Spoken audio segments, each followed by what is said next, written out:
Fis-sentenza tagħha dwar kawża ta' libell infetaħ kontra The Malta Independent, il-qorti qalet li ma setax tqis l-istqarrijiet tal-Ministru Ian Borg bħala kredibbli.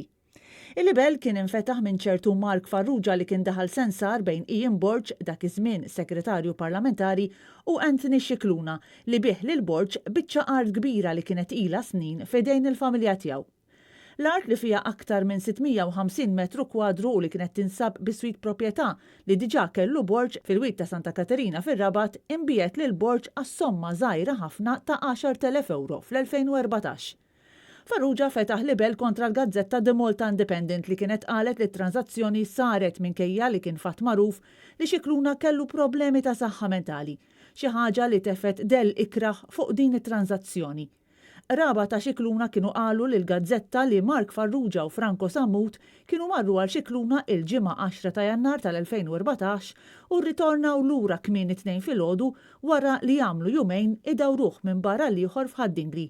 Kif waslu id-dar, Anthony Scicluna ħaxawer biddel u fis-7 ta' filgħodu reġa' telaq ma' żewġ tirġiela lant in-notar Anton Borg fejn hemm iffirma l-kuntratt tal-bejħ tal-art.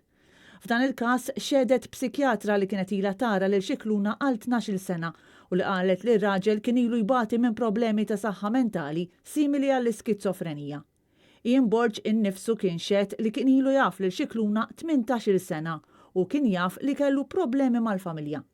Madankollu l-qorti sabet li l-libell infetaħ fil-konfront ta' The Malta Independent ma kellux bażi u qalet li l-artiklu li dwaru infetaħ l-istess libell kien veritier.